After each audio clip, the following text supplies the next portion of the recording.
Hello future CS, welcome back to my channel, your one-stop guide for everything related to CA exams. If you are new here, I am Pooja, a chartered accountant. I have an experience of working for Ernst & Young and KPMG, and I help CA aspirants like you succeed with practical tips, strategies and support. In today's video, I will be sharing with you the latest updates from the ICAI BOS webinar for CA Foundation Accounting. So the ICAI has shared some extremely valuable insights that can really help you in your preparation and exam performance. We'll be covering the important points such as the right sources from where you should study, the strategies to be followed, things to be kept in mind while practicing questions, the exact question paper pattern, how to manage time in the exam, the right way to attempt the question, and even the general mistake that many students have committed in the past exams. So ensure you note down these errors so that you do not commit these errors in your exams. So make sure to watch till the end because these insights can make a big difference in your exam preparation. So if you are new to my channel, please subscribe. Every subscription works like a motivation for me and it makes my day. So let's start the video. So guys, when you visit my channel in the playlist section, you can see there is a separate playlist for CA Foundation exams. So here you will find different videos regarding different types of study plan, subject specific guidance, etc. And there is also a playlist for business law. So here I have made videos on how to present answers for business law, both for case scenario based question as well as direct theory question. And then there is also a playlist for CA Foundation Business Law, Indian Regulatory Framework recorded lecture. And there is another playlist for CA Foundation 1.5 day revision plan. So in this, for all the 4 subjects, you can see as to how you can revise in 1.5 day. That is, after each exam, there will be 1.5 days time, right? So if you want to know how to revise in those 1.5 day, you can watch this playlist. Apart from that, there is also a playlist as CA GPT for students. So in this I have made video where I have shown how you can use CA GPT, that is the different techniques in which you can use CA GPT for preparing for your exams. So please visit my channel and do watch the videos in this playlist and make the most out of it. So the first point discussed in this webinar was the sources from where you should be studying. So the first source is your study material, and in this study material also it was mentioned that chapter number 1 and 2, that is theoretical framework and accounting process. These two chapters form the basics of this accounting subject. So first you have to study these two chapters and then you can study the rest of the chapters. And it was also stated that study the theory and understand the concepts also from all the chapters. Don't directly jump into the practical questions. For some chapters like inventories, BRS, most of the students directly jump into the practical questions. However, in the exam, theory questions also might come from these chapters. So for all the chapters, it is better to go through the theory part as well. And don't do selective study. Study all the chapters from the syllabus. And one more important suggestion given which will be helpful for one day before your exam, that is while revising, is you have to prepare your own notes as and when you are studying. Because one day before the exam, you won't be able to study all the chapters. You won't be able to complete the entire syllabus. You won't be able to do the RTP, MTP, everything one day before the exam. So it is better to prepare your own notes, or you can also use the Saransh, which is available on the BOS knowledge portal. So Saransh is basically a summary format of all the chapters in the form of bullet points, flow charts, diagrams, etc. You can use this also for revision purpose. And then you have the revision test papers, suggested answers, previous year papers. So you have to practice all this. And then 2 mock test papers will be released for each of the attempt. So you have to practice the mock test paper also. And one suggestion was given that you have to attempt the mock test paper in exam like condition itself. That is, do not refer any notebook. Attempt it in the exam time itself, that is 2 p.m. to 5 p.m. and try to complete the paper within 3 hour time frame. And after writing your paper, compare your answer with the ICA answer and see as to where you have gone wrong. Whether it's conceptual clarity, presentation mistake, or whether it's any silly mistake, or whether any question came from the chapter which you did not study at all. So like this, you have to analyze your errors and you have to resolve them before going for the real exam. And there is also this model test paper as well. You can attempt this also to assess your preparation level. So this model test paper is compilation of like 6 to 7 mock test papers. So you can go through this also. And in case any of you are having any doubts in any concepts, you can go through the live virtual classes or live virtual revisionary classes also. The recording of this will be available on the YouTube channel. So you can go there and you can watch it from there and get your concepts cleared. The next point discussed was the strategy to be followed to ace this subject. So first step will be you have to acquaint yourself with the syllabus of accounting. So basically first you have the theoretical framework and then you have chapters like accounting process, BRS, inventory, depreciation, bills of exchange and promissory notes. And then you have preparation of final accounts of sole proprietors, final accounts of non-profit organization and accounts from incomplete records. And then you have partnership and LLP account and company account. So this is your syllabus. And then you have to create a detailed study plan as to how you will approach this syllabus. So as mentioned earlier, it was mentioned that first you should study the theoretical framework and then you will be studying the section 2, that is accounting process, BRS, inventory, depreciation, bills of exchange, and then you can start with the final accounts. So in this order if you study, it will be better. And it is important to go through the theory part also to get the conceptual understanding. Because in the exam, sometimes the question might be twisted also or tricky questions also might come in the exam. So if your concepts are clear, you can apply that concept and you will be able to solve any type of tricky question. And also go through each and every illustration and each and every question from the study material. And it is very important to maintain a healthy lifestyle and also stay positive and motivated during your study leave and also during the exams. Now some important points to be kept in mind while practicing the questions. So first what you have to do is you have to work out the problems from the test your knowledge and illustrations of the study material independently.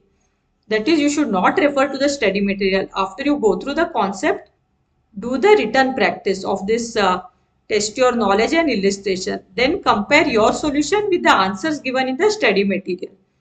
And at that time what you can do is mark the problem which contain important adjustment from the exam point of view using a highlighter. And also what you can do is for each of these marked question, briefly summarize the treatment of the said adjustment. And you can write a summary at the end of this question.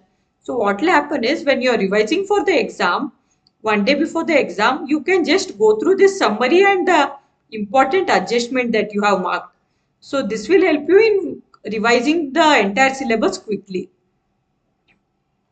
The next important point discussed was the question paper pattern. So totally there will be 6 questions. So this is entirely subjective paper, that is descriptive type. You won't have any MCQs. In this the first question is compulsory. So in first question again there will be 3 subparts. In this the first subpart will be one 12-mark question consisting of true or false. So there will be 6 questions of 2 marks each and you have to analyze and write whether it is true or false. So for true or false questions, you have to give the reasoning as well. So you can give the reasoning in 3 to 5 sentences. So hence it is very important to go through all the true or false questions from the study material and also practice the mock test paper, model test paper, etc.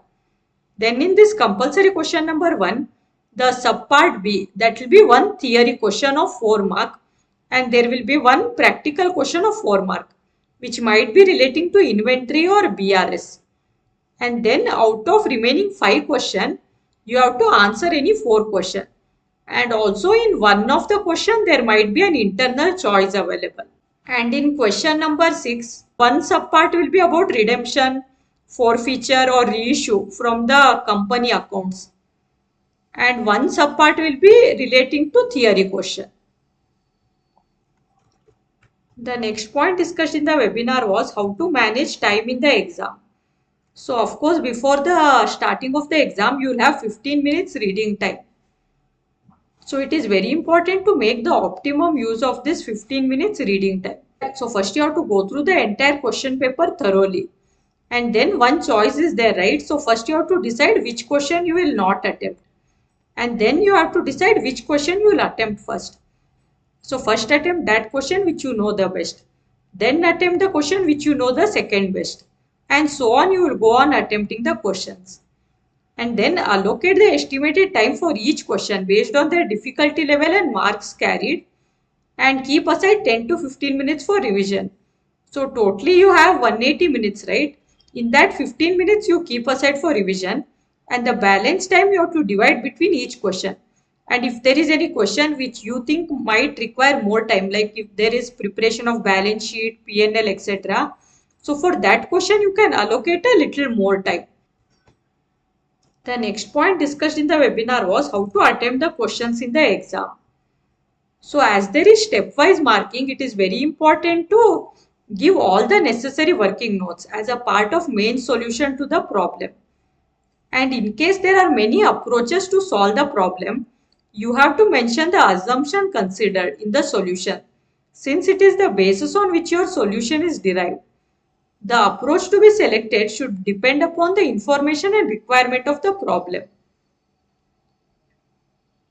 And one more thing is, read the questions with open mind.